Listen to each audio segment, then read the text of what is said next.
Bonjour et bienvenue à suivre votre journal sur Radio Afrique Unie, la voix de l'Afrique. De la politique à l'économie, de la culture aux innovations, notre mission est de mettre en lumière les histoires importantes aux Africains ici à travers le monde. Restez avec nous pour un tour complet de l'actualité africaine, toujours avec rigueur et engagement. À la présentation, je suis Jimmy Choukrani.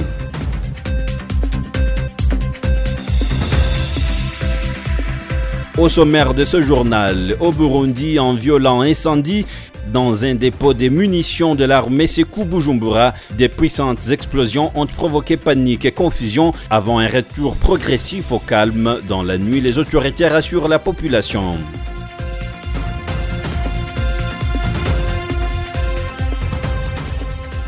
Violence lors d'une réunion publique sur la réforme constitutionnelle au Zimbabwe. Des opposants dénoncent intimidation et exclusion du débat. Les tensions politiques s'accentuent autour des craintes de recul démocratique.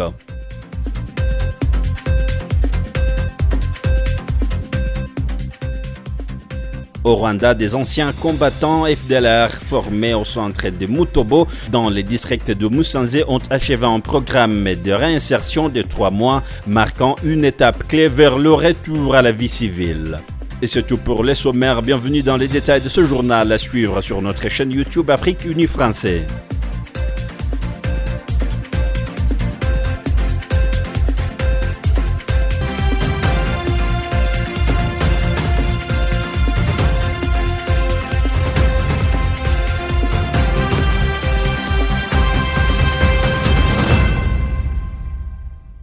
Je vous l'ai dit au sommaire, au Burundi hier soir, Bujumbura, la capitale économique, a été secouée par un violent incendie dans un dépôt de munitions de l'armée.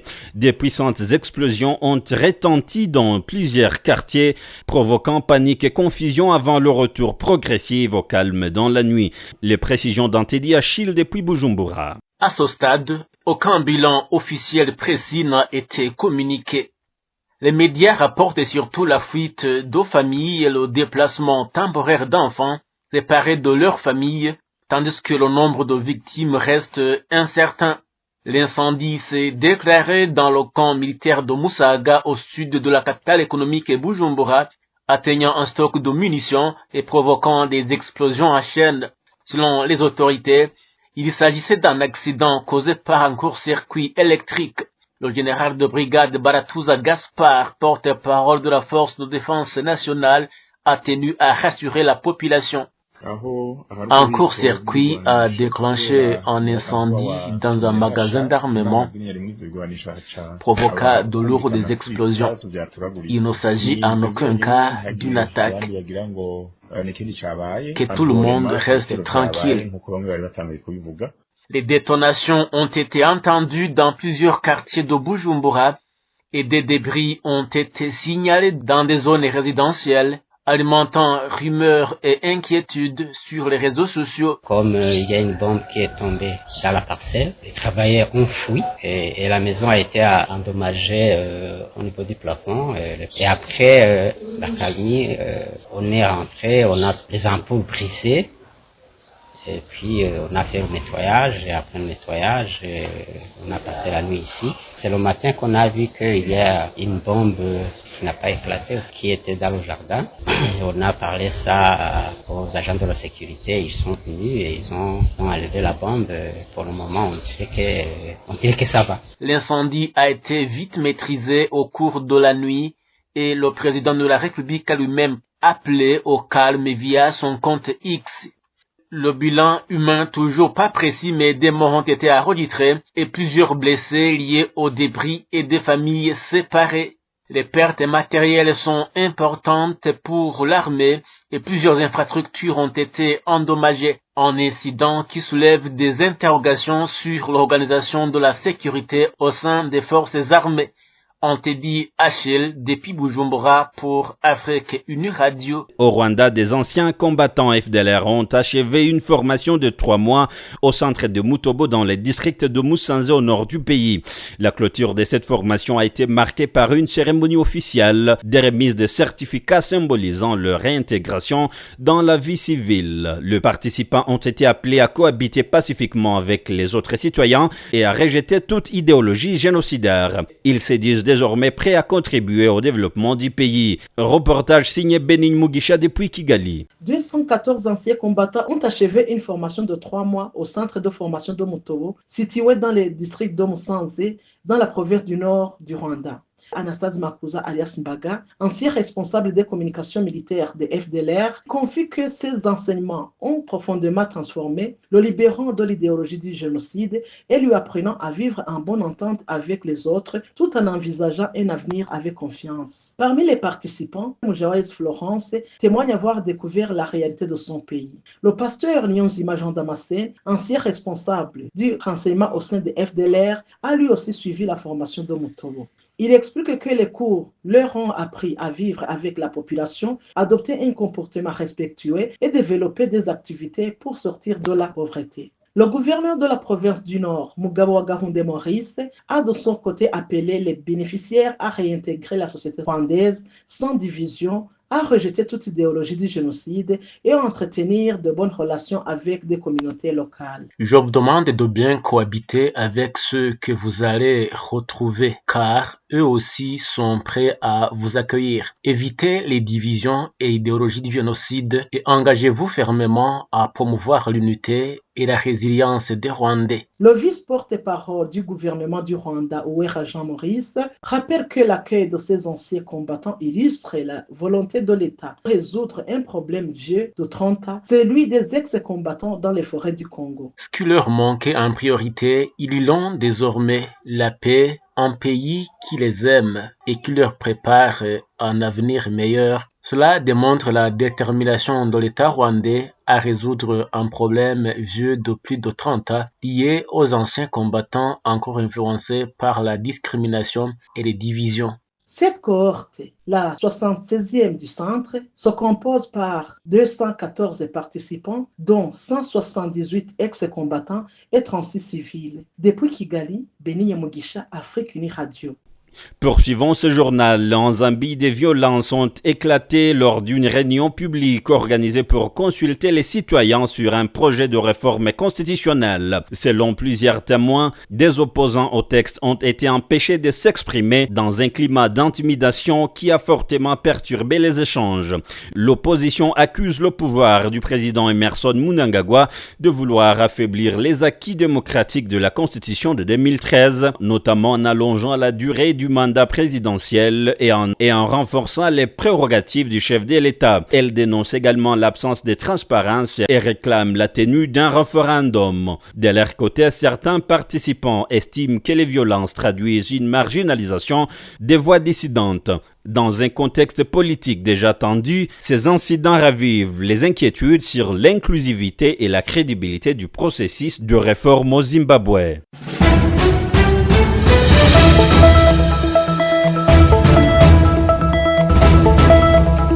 La campagne pour l'élection présidentielle du 10 avril à Djibouti est officiellement lancée. Le président sortant Ismaël Omar Guelleh, donné favori, a tenu son premier meeting à Dikil, dans le sud-ouest du pays, appelant à préserver l'unité nationale. Son adversaire Mohamed Farah Samatar a débuté sa campagne à Tadjoura, mettant ainsi l'accent sur les enjeux sociaux, notamment l'éducation. Les deux candidats entament désormais une tournée à travers le pays pour mobiliser leurs électeurs. La capitale concentre l'essentiel du corps électoral avec plus de 160 000 inscrits, loin devant les autres régions. Au total, plus de 700 bureaux de vote seront déployés. Les autorités assurent que toutes les conditions sont réunies pour garantir un scrutin transparent et une participation équitable.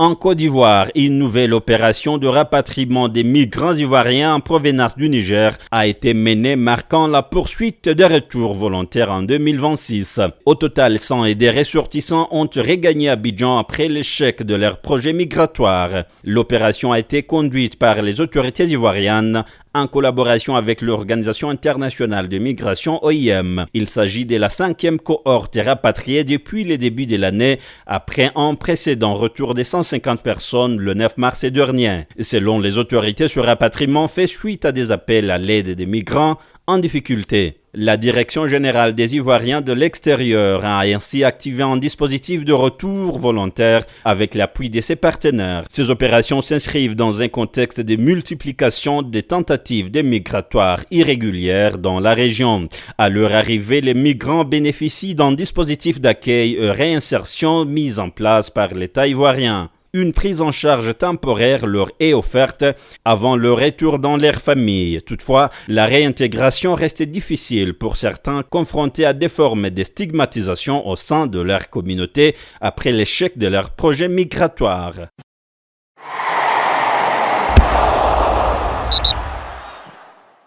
Et parlons sport, le Burundi frappe fort à domicile les Hirondelles. Se sont largement imposés face au Tchad, 4-0 hier au stade Intouari de Bujumbura. Une rencontre parfaitement maîtrisée, marquée par un doublé de Bienvenu Kanakimana en première période avant que Jean-Claude Giroumugisha et Abdul Karim ne scellent la victoire après la pause. Déjà victorieux à l'aller, le Burundi confirme ainsi sa supériorité dans cette double confrontation du tour préliminaire des éliminatoires de la CAN 2027. Avec ce score cumulé 8-0 en faveur du Burundi, c'est la qualification nette et sans appel pour les Hirondelles qui poursuivent leur belle dynamique.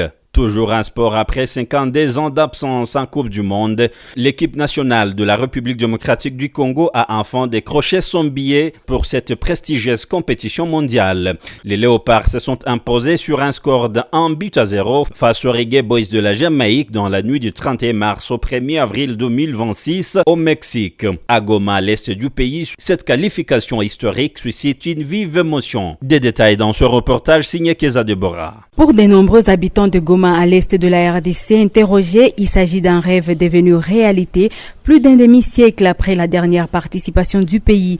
Jeunes et adultes saluent une victoire qu'ils attribuent au professionnalisme et à la détermination des joueurs. On avait déjà fait plus de 50 ans sans jouer la Coupe du Monde. L'équipe quand même a fait le meilleur d'elle-même. L'équipe avait d'abord le soutien du président de la République, non seulement du président et de toute l'Afrique, parce que l'Afrique était derrière notre équipe, la RDC. Et si vous-même vous voyez, la nuit du mardi au mercredi, il y avait une grande joie partout dans l'étendue de la RDC, dans des rues, les gens se sont égayés, ils étaient contents. Il y a même ceux qui se disaient on prépare encore une autre bouffe pour manger. Il y a ceux qui ont pris même de la bière pour se réjouir. Dans ce même cadre de joie, le ministre d'Emploi a donné aussi une journée chômée et payée pour manifester toujours cette joie et continuer à festoyer cette victoire que nous avons eue hier. C'était vraiment un rêve, c'est quand 2 ans après nous jouons la Coupe du Monde. Et c'est une bonne nouvelle parce que depuis l'époque de Mobutu, on n'a jamais participé à la Coupe du Monde. Alors on s'est dit que notre équipe, ils ont grandi en maturité et puis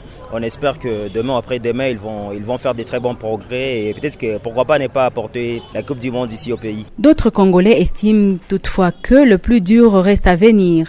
Selon eux, l'équipe devra encore affiner ses stratégies techniques pour espérer aller loin dans la compétition. Après la fête, quand même, il faut bosser, il faut être focus, comme Chancel Bemba nous dit toujours dans ses discours, il faut toujours être focus, voir si nous pouvons aussi arriver quelque part comme le Maroc l'a fait à la Coupe du Monde passée. Si une fois nous aussi, nous pouvons même aller jusqu'au quart de finale, pourquoi pas même à la finale, c'est possible. Nous avons quand même une bonne équipe qui est en train d'être régénérée et on peut toutefois y arriver. Si quand même nous essayons de bosser plus, nous faisons plus que ce que nous sommes. Quand même nous avons l'espoir que nous ne serons pas éliminés à la phase de poule, nous allons aller quand même au moins au-delà de nous-mêmes. Nous disons seulement aux sélectionneurs d'être à fond et de continuer à prodiguer des conseils à nos joueurs et que le président puisse soutenir aussi nos joueurs parce que sans son appui, appui, ils ne pourront pas se déplacer pour aller là où ils sont et sans leur motivation, ils ne devraient pas être même qualifiés à la mondiale. Un analyste sportif basé à Goma souligne que la rencontre était particulièrement disputée,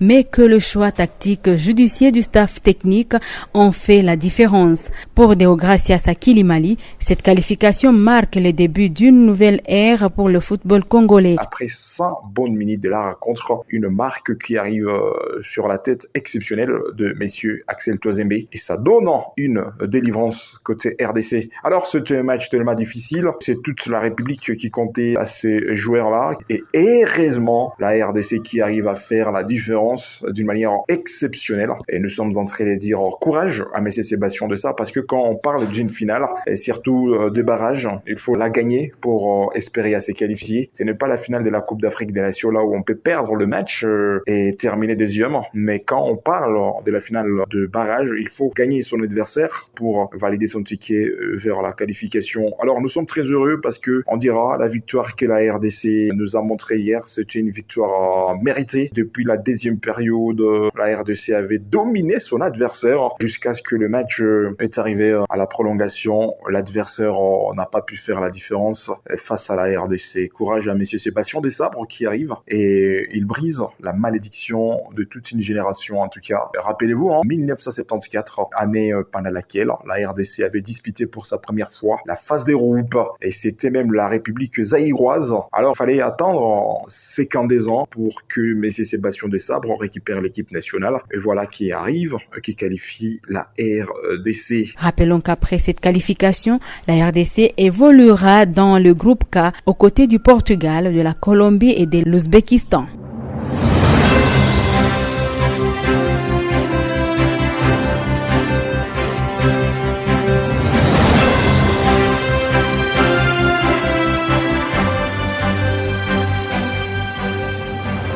Et c'est la fin de ce journal. Mesdames et messieurs, merci à vous de nous avoir suivis tout au long de cette édition. L'actualité africaine ne s'arrête jamais. Restez connectés avec Radio Afrique Unie, votre source fiable pour comprendre et suivre les événements qui façonnent notre continent. À très bientôt pour une nouvelle édition à suivre sur notre chaîne YouTube Afrique Unie Français.